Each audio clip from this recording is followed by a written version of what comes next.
내가 본 섭리 역사와 삼행자의 삶 제4편 말씀의 불을 뿜다 시작하겠습니다. 부산 섭리 최초의 교회 금성교회가 생기기 전에 아직 부산대 후문 자취방 골목 지교회 시절을 조금 더 부연 설명하면 정말 그때는 너무너무 기구절창했지만 그래도 재밌고 행복했던 시절이었습니다. 젊었기에 모든 게 또 재밌었고 또 섭리에 대한 원대한 비전이 있었기 때문에 너무너무 행복했던 것 같아요. 하루는 오전 수업 후에 다음 강의 시간까지 시간이 비어서 교문을 나서서 지교회로 가니까 당시 이제 강사로 와 있던 박천근 목사님이 얼굴에 미소를 가득 머금고 또 한편으로는 예술가가 마치 작품에 심취한 그런 눈빛으로 뭔가 막 집중하고 있는데 뭘 저렇게 집중하고 보고 있나 했더니만 계란 한 알로 후라이를 하고 있었습니다. 계란 후라이를 하고 있었던 거죠. 그것을 막 뒤집으면서 얼마나 그 뿌듯해하든지 고급 영양소를 몸에 공급하게 되었다 하는 거죠. 그 기대가 가득 찬 그 모습이 생각이 납니다.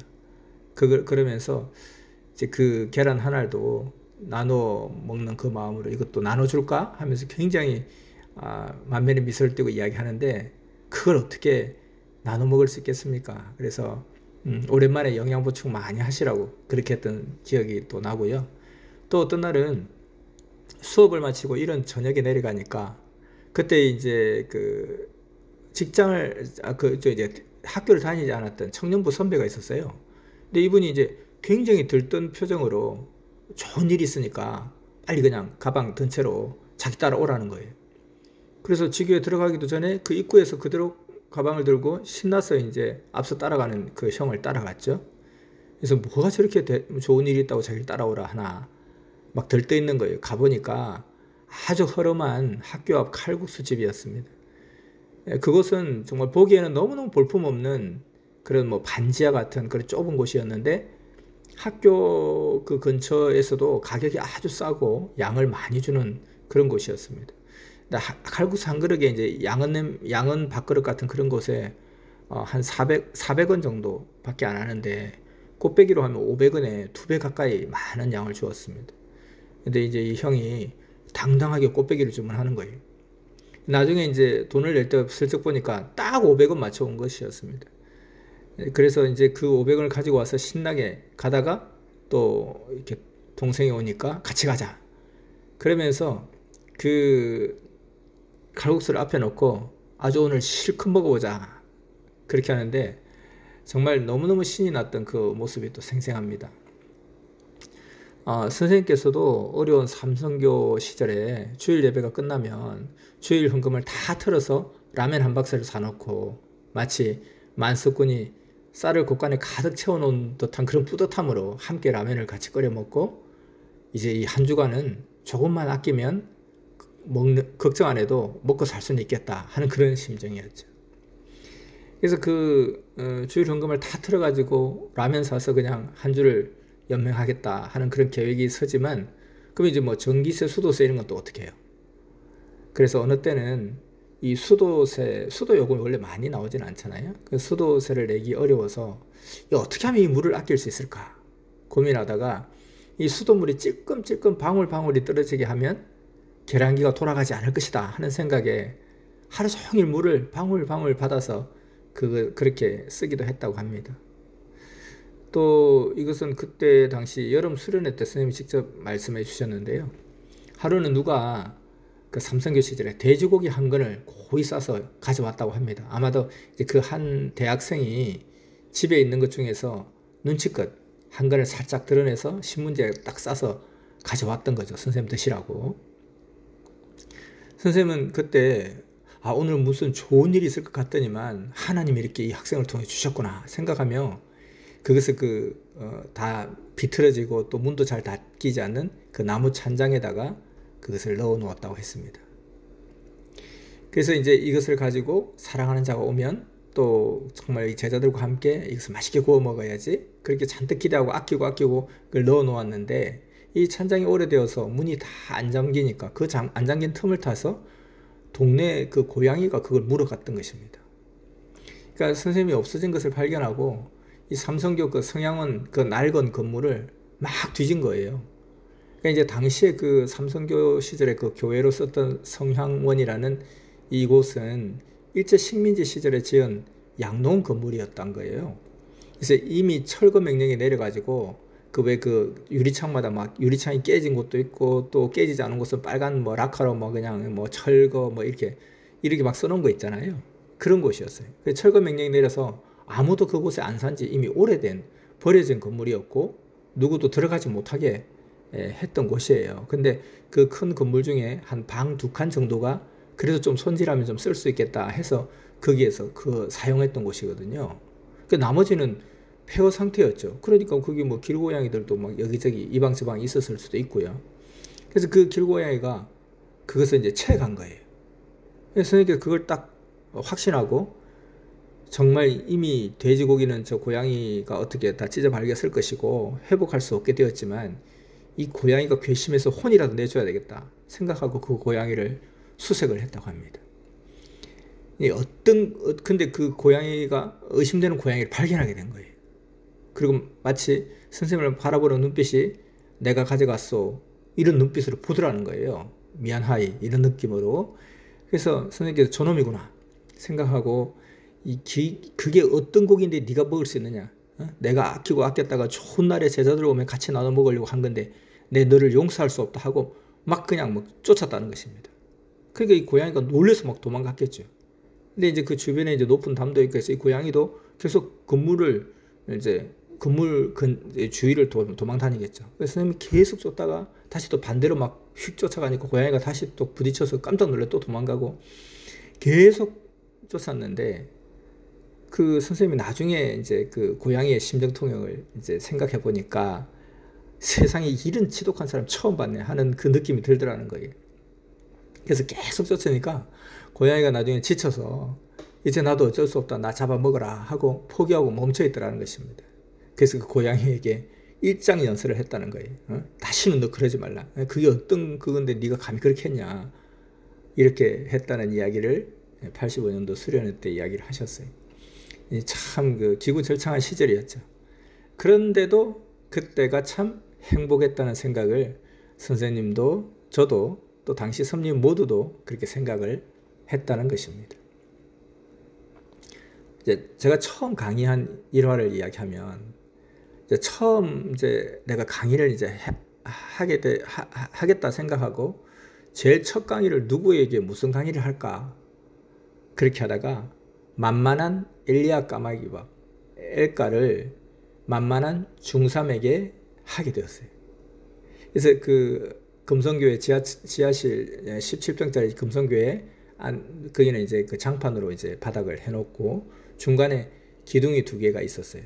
그 기둥 한쪽에다가 이게 접이용 밥상을 펴놓고 호기롭게 강의를 했습니다.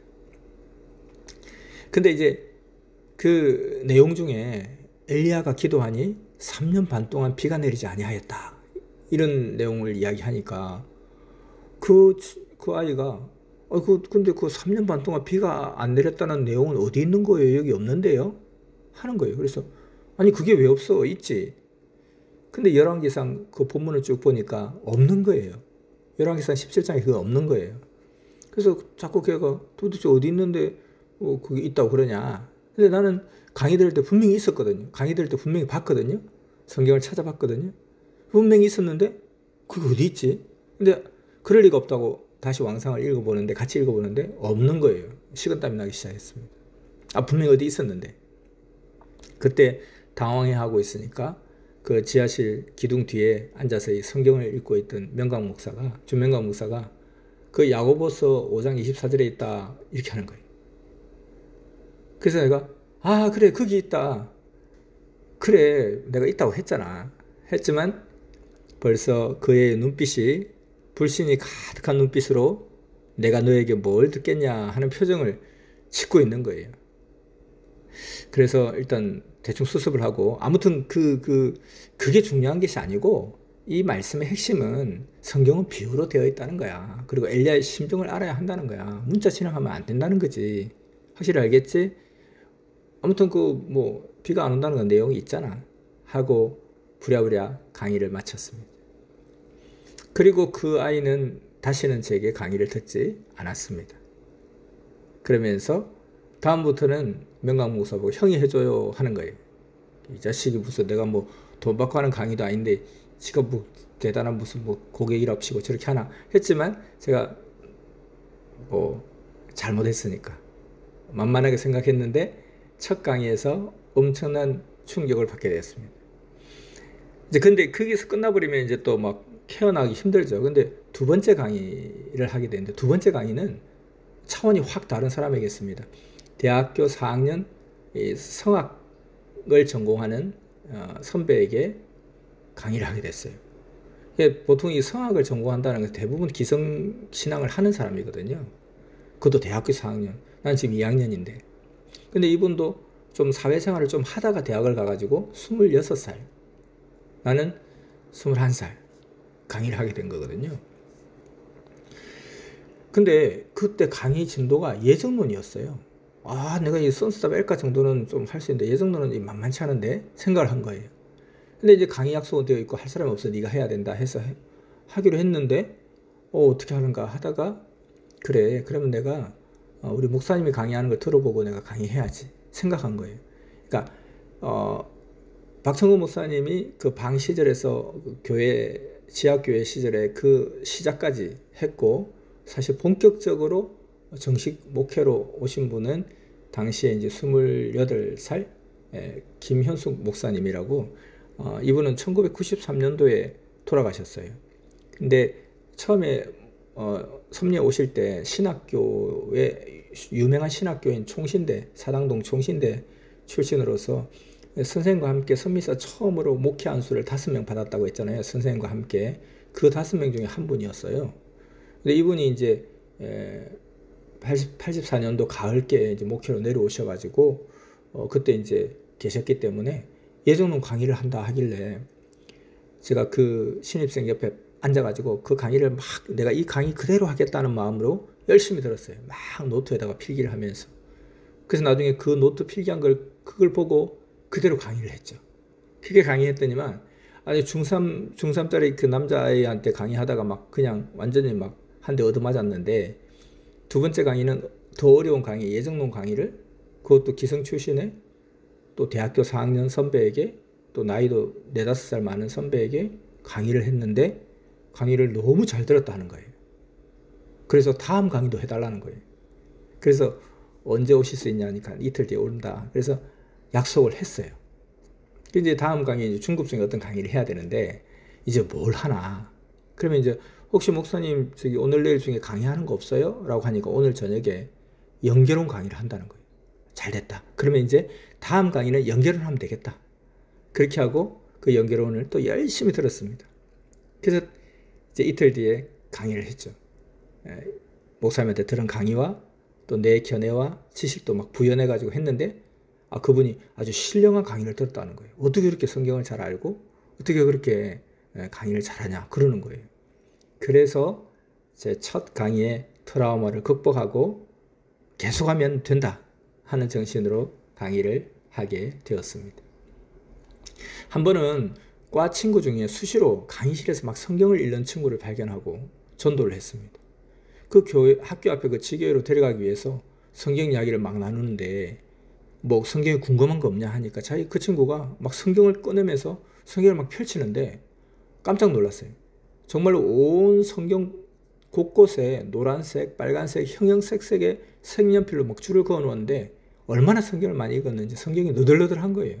그 순간 기가 팍 죽었어요. 나도 섭리 오기 전에 교회 다녔다 하지만 그리고 섭리 와서 이렇게 또 한 1년 됐다 하지만 나 성경 잘 읽지도 않는데 얘를 도대체 어떻게 극복하지? 이 걱정도 되고 했지만 그냥 아주 담담한 척 아닌 척 하면서 나는 내 할 말만 하고 내가 아는 것만 주장한다. 어차피 너는 이거 모르지 않냐 하고 막 주장을 했는데 속으로는 이 성경에 대해서도 공부를 많이 해야 되겠다. 성경도 좀 많이 읽어야 되겠다는 생각을 뜨끔하게 했습니다. 선생님은 성경을 2000번씩 읽었다 하는데 성경에 능통하신데 우리도 성경을 좀 더 잘 알아야 되겠다는 생각을 뜨끔하게 했죠. 그래서 결국 이제 그 친구를 목사님께 강의로 연결했고 이 친구가 한 3개 강의 정도를 들었어요. 두 번 왔는데, 그러면서 끊임없이 질문하고 또 자기의 어떤 고정관념과 고집과 아집도 굉장히 셌어요. 그리고 막 토론도 하고 이렇게 했는데, 결국 그 친구는 그러다가 이제 끝났죠. 그렇지만 나는 그 강의를 같이 들으면서 너무 많은 공부가 됐습니다. 그래서 전도에서 손해볼 것은 없구나. 내가 많은 경험과 공부를 하게 되었으니 그것도 나쁘지 않다는 생각을 하게 됐죠. 85년도 서울 세금정 교회 시절에 이제 여름방학을 맞아서, 거기 구기 터널 앞에 있는 세금정 교회 시절인데요. 그 여름방학을 맞아서 말씀 수련회를 3박 4일 동안, 선생님께서 4일 동안 막 직강을 하루 종일 하셨어요. 이제 부산에서 올라가서 이틀째부터 참여를 했는데, 그 선생님의 강의하는 그 열정과, 그리고 그 말씀 듣는 사람들의 그 반응, 막 아멘 하면서 그냥 그 고개를 끄덕끄덕 하면서 그냥 무릎을 치면서 그 반응이 너무너무 뜨거워서, 야, 진짜 서울은 다르구나. 이 굉장한 비전을 느꼈고 많이 배웠습니다. 그때는 진짜 정말 우리가 세계를 뒤집겠구나 하는 그 뜨거움을 막 느꼈거든요. 그 마지막 날 수료식을 하면서 선생님께서 이제 한 사람 한 사람 수료증을 나눠주셨습니다. 한 300명 정도 되는 사람들 수료증을 나눠주시고, 여러분이 받은 이 수료증이 성경 박사 학위증과 같다 그러는 거예요. 그러면서 사실은 30km 한 강의, 불말세 이 한 강의가 하나의 박사 수료증과 같다. 박사 학위증과 같다. 그런 여러분들은 성경 박사 30개를 딴 것과 같다 하셨습니다. 그래서 정말 그게 뭐 맞다고 생각했죠. 그리고 정말 이 말씀의 불이 전국에서 이렇게 뿜어져 갔습니다. 말씀에 대한 열정도, 생명에 대한 애착도 대단했죠. 선생님께서 이제 82년도 이제 삼선교 시절에서 그때 막 강의를 하면, 대학생 한 명 놓고 강의를 막 하면 그 신입생이 집에 갈 때 버스 정류장까지 막 바래다 주고 했다고 했습니다. 처음에는 그냥 문 밖까지 바래다 주면서 잘 가, 다음에 또 와, 언제 올 거야 이렇게 하려고 하다가, 야, 조금만 더 데려다 줄게 하다가 결국 버스 정류장까지 갔다가, 또 버스가 오면 다음 버스 타고 가라, 한 번만 더 그냥 보내고 다음 거 타고 가자 이러면서 계속 이야기하고, 내일 꼭 올 거지 하면서 간절한 마음으로 대답을 구했다고도 합니다. 우리 부산에서도 한 생명이 오잖아요. 모두가 한 마음으로 그 한 사람을 바라보았고, 마치고 갈 때는 모두가 나와서 언제 또 오냐, 꼭 오라, 내일은 못 오냐, 그 애처로운 눈망울로 막 사람들이 막 쳐다보면서 이 사람 저 사람 이야기하니까, 그 신입생이 이 사람들의 눈빛을 외면하면 마치 나쁜 사람이 되고 죄 짓는 것 같아가지고, 혹시 자기 마음이 없어도 또 오겠다고 약속을 하고야 맙니다. 이런 그 어떤 생명에 대한 간절한 마음들잖아요. 또 이제 당시에는 뭐 지금처럼 휴대폰도 없고 삐삐도 없으니까 약속을 하자. 내일 12시에 어디서 만나.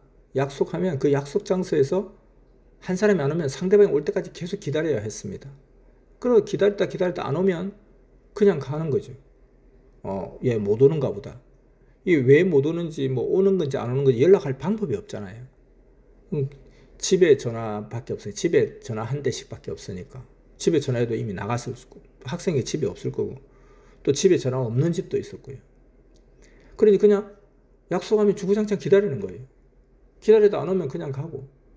그러던 갔는데 그냥 늦은 사람이 뒤늦게 와서, 아이고 내가 늦었는데 기다리고 있을라나? 근데 와보니까 상대가 없어요. 그럼 내가 늦어서 이 사람이 기다리다 갔나 보다 하는 그런 시대였어요. 근데 이제 이렇게 둘이서 직접 약속한 경우가 아닌 때도 있습니다. 예, 어떤 경우냐면은 어떤 회원이 자기 친구가 어느 학교 학생인데 모레 오후 5시에 말씀을 들을 수 있다고 했다. 약속을 했다. 그 자기는 못 가고 강의도 못 하니까 저보고 형이 그 학교에 가서 강의를 해달라 해서 그 약속 하나 믿고 어떤 얼굴이 어떤 모습이냐, 남자냐 여자냐, 그리고 또 뭐 키가 크냐 작냐 대략적인 인상 차기만 하고, 뭐 영화에서처럼 무슨 뭐 빨간 꽃을 들고 와라, 무슨 빨간 뭐 행거칩을 꽂고 와라, 뭐 그렇게 할 수도 없잖아요.